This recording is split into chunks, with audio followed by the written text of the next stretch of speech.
আজ দুপুরে আমি পৌঁছে গিয়েছিলাম শ্যামবাজার পাঁচ মাথার মোড়ে অবস্থিত জয়কালী বাড়ি। পৌঁছতে বলা যায় যে ডানলপ থেকে কলকাতাগামী বাসে করে যদি যাওয়া যায় তাহলে পাঁচ মাথার মোড় থেকে বাঁদিকে যে রাস্তাটা বেলগাছিয়ার দিকে চলে গেছে সেই রাস্তা দিয়ে একটুখানি ঘুরলেই দেখা যাবে বাঁহাতে এই মন্দিরটি।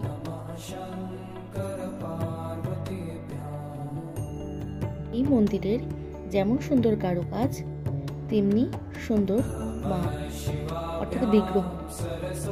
কথা বলে জানতে পারলাম যে এই বিগ্রহর শাড়ি প্রতিদিন পাল্টানো হয় এবং মন্দিরটি প্রায় 150 বছর আগে পুরনো এবং একবার গেলে মনে হয় যে বাহ, একটু দাঁড়িয়ে যাই, এত সুন্দর মন্দির থাকতে যা আমরা জানি না। সেখানে আর কি কাছে গেলে লক্ষ্য করা যায় যে ভেতরে রয়েছে সেই সময়কার থাম, কড়িবর্গা, ঘণ্টা এবং বাকি সমস্ত কিছু। এত সুন্দর সাজসজ্জা দেখে মন ভরে যায়।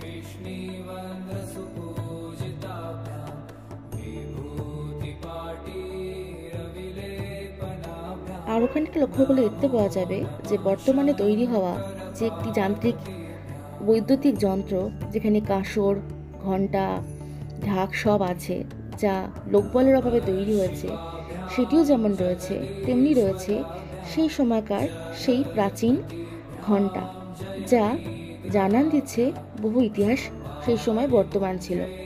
এখানে রয়েছে দানপাত্র, যাতে মানুষ এসে এসে দান করে যাচ্ছেন তার ইচ্ছা মতো।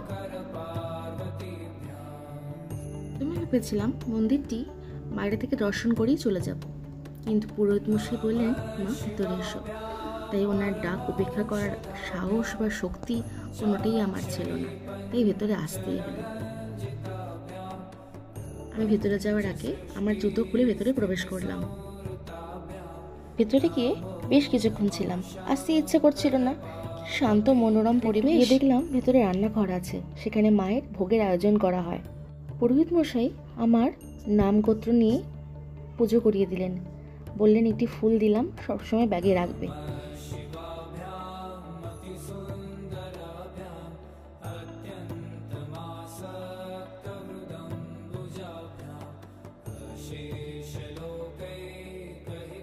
হঠাৎ ভেতর থেকে মুখ্য পুরোহিত বেরিয়ে এলেন, এসে বললেন যে এই মা নাকি দক্ষিণাকালী, নিত্য পুজো হয় সকাল বিকাল।